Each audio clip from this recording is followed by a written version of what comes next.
तर इथे एक मी मोठं ताट घेतलेलं आहे आणि या ताटामध्येच मी एक वाटी कोथिंबीर ॲड करून घेते।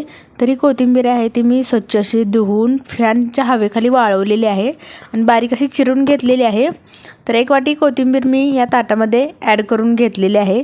यानंतरच आता यामध्ये आपण बेसन ॲड करून घेऊयात। तर येथे मी मोठ्या चमच्याने 5 ते 6 चमचे इतकं बेसन या कोथिंबीरमध्ये टाकून घेते। तर या ठिकाणी बेसन आहे ते मी व्यवस्थित असं चाळून घेतलेलं आहे।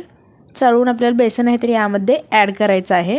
यानंतरच यामध्ये मी 2 चमचे इतकं तांदळाचं पीठ टाकून घेते।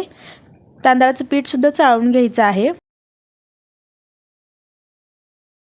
तर यानंतरच यामध्ये मी पाव चमचे इतकी हळद यामध्ये ॲड करून घेते। यानंतर अर्धा चमचे इतके जिरे, 1 चमचे इतकी हिरव्या मिरचीची पेस्ट आहे, ही मिक्सरमधून मी बारीक करून घेतलेली आहे हिरव्या मिरचीची पेस्ट। यानंतरच यामध्ये चवीनुसार मीठ टाकून घ्यायचं आहे। थोडेसे तीळ टाकून घेते, तुमच्या आवडीनुसार तुम्ही यामध्ये तीळ आहेत ते टाकू शकता।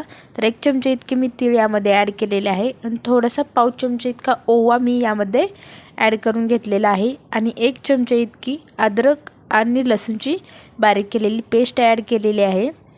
हे सर्व साहित्य आपण ॲड केल्यानंतर याला व्यवस्थित असं मिक्स करून घ्यायचं आहे आणि यानंतरच थोडं थोडं पाणी वापरून आपल्याला याला घट्टसर असं मळून घ्यायचं आहे। तर पाण्याचा वापर आहे तो आपल्याला थोडा थोडाच करायचा आहे, एकदमच जास्त पाणी ओतायचं नाही। तर मी हे पीठ आहे ते व्यवस्थित असं मळून घेते।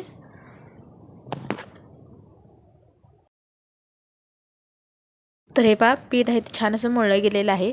तर आता या ठिकाणी मी थोडंसं तेल आहे ते या ताटामध्ये ओतून घेते, म्हणजे हे पीठ आहे ते जास्त हातालाही चिकटणार नाही आणि ताटालाही चिकटणार नाही। त्यासोबत दुसऱ्या बाजूला येथे मी चाळणीला तेल लावून घेतलेलं आहे, म्हणजे आपली ही जी वडी आहे ती पटकन वाफरल्यानंतर निघेल।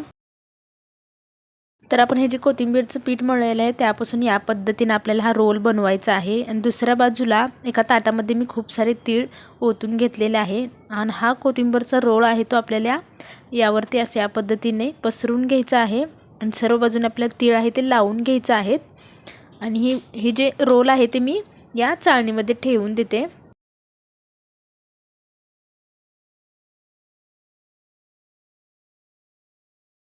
याच पद्धतीने बाकीचे सर्व रोल आहेत ते मी बनवून या चाळणीमध्ये ठेवून दिलेले आहेत।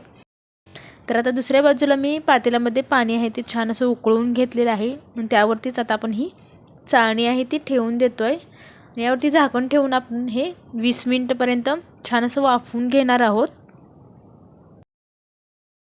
तर 20 ते 25 मिनिटांनंतर तुम्ही पाहू शकता कोथिंबीरच्या वड्या आहेत ते छान अशा वाफरल्या गेलेल्या आहेत। तर यावरती तीळही मस्त असे दिसत आहेत। तर एका प्लेटमध्ये सर्व वडे आहेत ते मी काढून घेतलेले आहेत। आता आपल्याला थोडंसं थंड करून घ्यायचे आहेत, नाहीतर चटका बसेल। तर थोडेसे थंड झाल्यानंतर या पद्धतीने सुरीच्या साहाय्याने आपल्याला ह्या वड्या आहेत ते या पद्धतीने कट करून घ्यायच्या आहेत।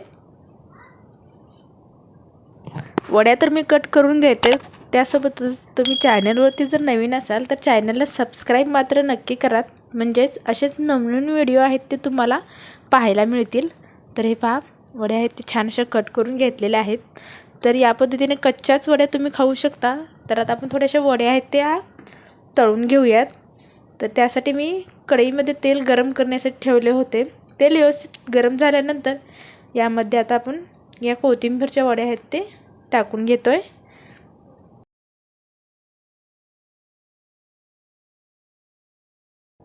आणि मंद गॅसवर आपल्याला ह्या वड्या आहेत ते छान अशा तळून घ्यायच्या आहेत।